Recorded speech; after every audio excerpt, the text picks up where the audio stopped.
భారతదేశం సత్యాన్ని సమర్థవంతంగా చేసుకొని పవిత్ర భారతదేశాన్ని ఆంగ్లేయ దాస్యం నుండి విముక్తి చేసిన వాడు శ్రీ గాంధీ మనవాడు. గాంధీ గారు అడుగు జడలో నడిచి ఎన్నోసారి జైలుకు వెళ్తూ లాంటి దెబ్బలు తింటూ శాంతి శాంతి అంటూ పంచశీల సిద్ధాంతం సృష్టించిన, ప్రపంచానికి శాంతి ప్రసాదించిన శాంతి దూత మన నెహ్రూ. ఓకే, తెల్లవారిగుండెల్లో బల్లెమై దెబ్బకు దెబ్బ, రక్తానికి రక్తం, ప్రాణానికి ప్రాణమంటూ పోరాడిన శివాజీ, నేతాజీ మొదలైన వీళ్ళు కన్నది మన భర్తమా. భారతదేశంలో ఎంతో మంది కవులు, గాయకులు, నటులు కూడా జన్మించారు. అలాంటి వారిలో వాల్మీకి మహర్షి ఆయన రచించిన రామాయణం అతి ముఖ్యమైనది, అతి పవిత్రమైనది శ్రీ శ్రీ సీతారామ కళ్యాణాన్ని. మరి వేదికపై నవరస వ్రతం సీతారామ కళ్యాణం అనే కథను బరికథలో చెప్తారమ్మా. కథ ప్రారంభిస్తున్నా, ఓకేనా? రావణుడు గొప్ప దుర్మార్గుడు. తిరుగుతావేంటి? నేను చక్కగా కథ చెప్తున్నాను.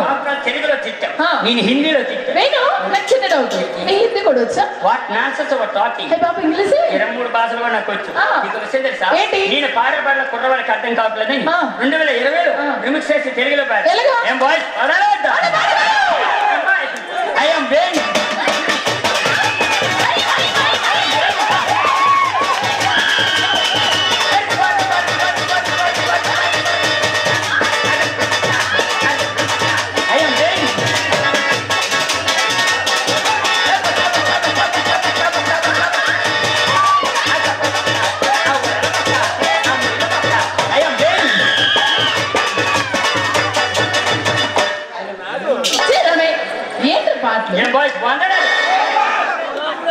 చెల్లెమ్మా, నీకు ఒక్క అర్థమైందా? నీకు అర్థమైందా? నాకు పూర్తిగా బుర్ర ఖరాబ్ అయింది. నాకు కొంచెం అర్థమైంది. నీకు అర్థం కాలేదా? ఏమి ఈ మధ్యన కరోనాకి ఇప్పుడు పోయింది.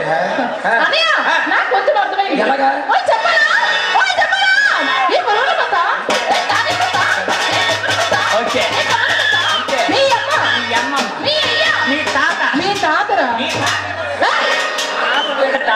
అంటే తాత ఇంట్లో ఉండేమోడు తాత మోట.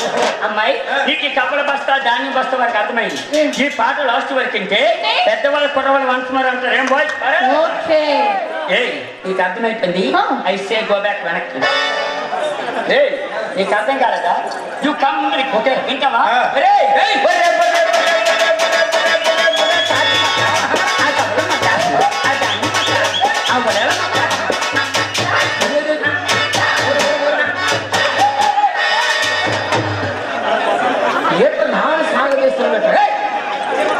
అంటే నా చెట్టుకుంటే నా మాట, నీ చెట్టుకుంటే నీ మాట, నాది లేత మాట, నీది ముసలి మాట, నీ చెల్లి దొరికి సెంటర్ మాట. ఆయన నువ్వు వచ్చి పీక కార్యక్రమం కొడుకు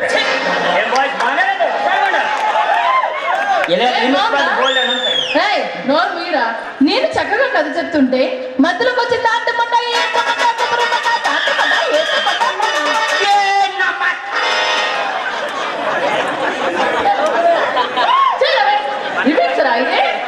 నీ బొందరా ఉందరా. ఇది తిట్టలేదు నేను, చక్కగా కథ. అంతేకాదు, మహా తపస్సలి కూడా.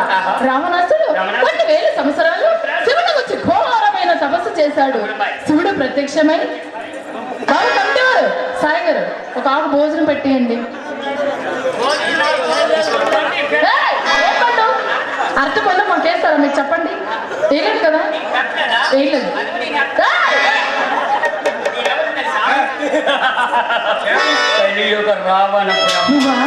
ఓకే, పరమశివుడు. ఎవరు?